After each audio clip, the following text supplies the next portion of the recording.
Well, during the last 40 plus years, I've reported on countless stories. I have done hundreds of interviews, but tonight marks the last broadcast interview in my career. I never would have realized my dream of becoming a television journalist if it wasn't for my mother. So, for my final television story, I chose to interview my mom on her 101st birthday. I'd like you to meet Mrs. Ruth Gianola. Happy birthday to you. Happy birthday to you. Happy birthday, dear Mom, Grandma, Great Grandma. Happy birthday to you.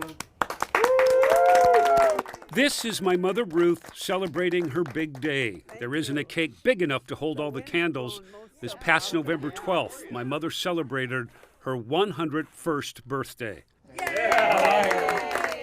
What life experiences, what advice and wisdom can someone who's lived more than 10 decades pass on? You want to count to 10, Mom? 1, 2, 3, 4. For the last story in my broadcast career, I'm interviewing my mother, Mrs. Ruth Gianola.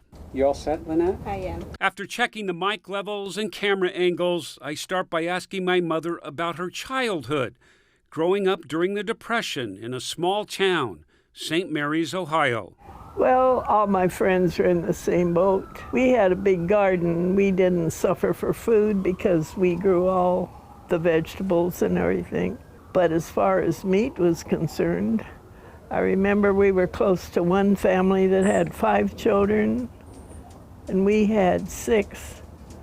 And somebody got a chicken. So we all went together, the 2 families, for that one chicken. I don't remember how we divided. Maybe it was soup, maybe it was all shredded, but if anybody had anything, they shared it. A depression made people help each other. My mother remembers the shame and embarrassment families who needed help back then went through. You did not want to go on relief.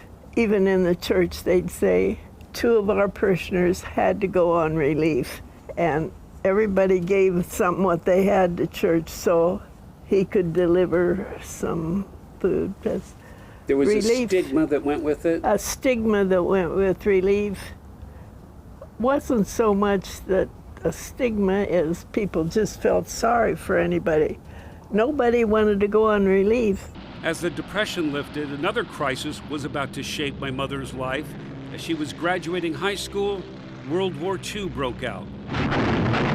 Everybody had a lot of patriotism, and we fought on 2 different continents. Everybody, the medal, we did a whole battleship in no time. Everybody went, even our bicycles we threw into the war effort because they needed all the metal they could to make battleship. To help in the war effort, my mother went to business school, getting a job with the civil service. She was sent to the Pacific Northwest to Hanford to work on a secret project. I actually worked on that atomic bomb for 3 months. We never knew what we were working on. It was a big facility, dormitories for the women, dormitories for the men, dormitories for the married couples. We weren't allowed to, we didn't know what we were doing. Eventually, my mother was transferred to Hickam Field in Hawaii. She remained there until the war ended, and while on Oahu, she cultivated her love of dancing. Oh yeah, everybody in Hawaii, any entertainment had hula dancers, so some of my comrades, we took hula lessons. An old photograph shows my mom in the middle, swaying her hips. She later would go on to teach dancing as an Arthur Murray instructor. That was fun. I had a lot of students. After 2 years, I thought, I've had it. I want to see mountains again, so I picked a place where I wanted to go, and I came to San Diego.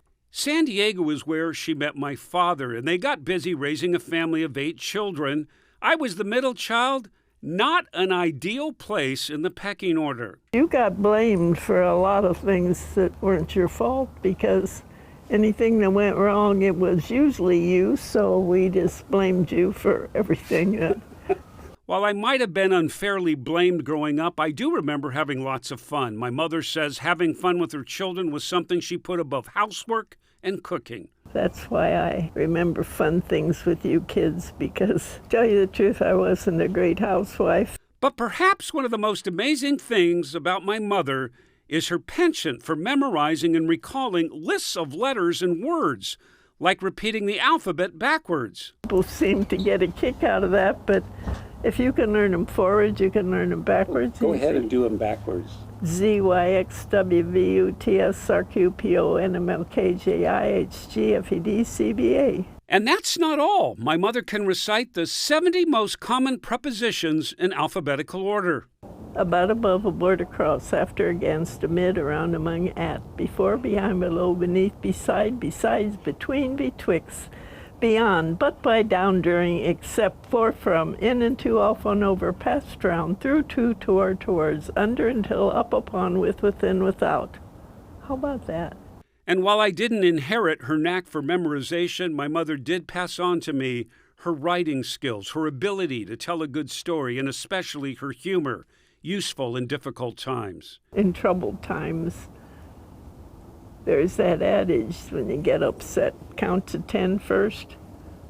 And you do count to 10 and you think it could be worse. And you just have to think of something humorous about it. Recently, my nieces and nephews asked my mom to write down some of her life stories bound together in a book. And on page 29, a story from the 1930s called The Electric Chair, when my mother's class of Catholic school girls went on a field trip to the Ohio State Penitentiary to visit death row, and each student had a chance to sit in the electric chair. With the power off, things were a lot different then. Looking back on her long life, what is the one thing my mother is most grateful for?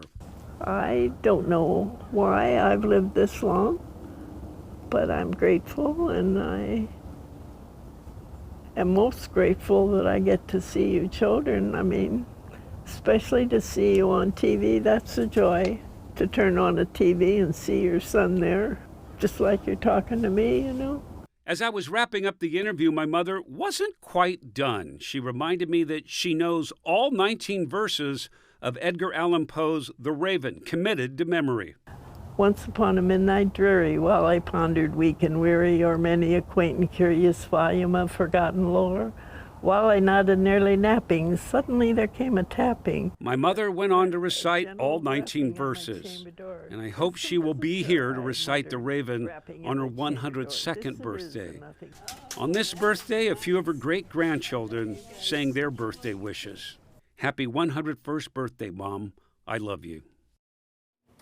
Now, my mother is loved, of course, by her children, then 16 grandchildren, 12 great-grandchildren, along with 32 nieces and nephews. And yes, as the middle child, I did get blamed for almost everything that happened. But I can't remember any of that. I only remember being loved. We all shared as a family this common bond, and a mom who was the center of it all. I love you, Mom. I am trying not to cry again. Jeff, I'm so sorry. Well, you brought out, I gave you a copy of my mom's did. book. It's just a collection of life stories, but I can't, this electric chair story, can you imagine the permission slip for that one? Dear parents, you're going to child or visiting death row, your kid will get to sit in the electric chair. I wonder if there was one, or it's just like, we're just going on a trip. But you had told me the story before the nieces and nephews had made this book, which I'd heard that story. And I think you guys see the story about Mrs. Gianola, and it makes sense with you. You have these great stories. You're a great storyteller. You love people. And you know how to make us laugh, too, when we're about to cry, which I'm needing you to make me laugh right now. Because there's another story. I don't know if we have time for it, but she doesn't waste food. No, and my mom does not waste food, which she grew up into the Depression. Right. But sometimes you want to get over to my mom's house and clean out that refrigerator. Because she's, because she's like, everything. Yeah, so you have some great stories, and we don't have time for that, but I love that.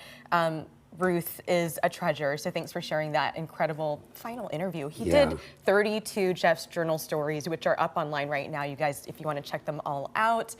I was able to save the tears as we laugh a little, but there will be more tomorrow, Jeff, so we're going to save them for tomorrow, as again, we don't want to miss it. You guys don't want to miss it tomorrow as Jeff signs off one last time. We'll take a look back at his incredible time in broadcast news. We're going to have a few guests in here as well. Jeff's final newscast begin just under 24 hours from now, 5 p.m. tomorrow, Wednesday. Whoa, my build up to this is incredible.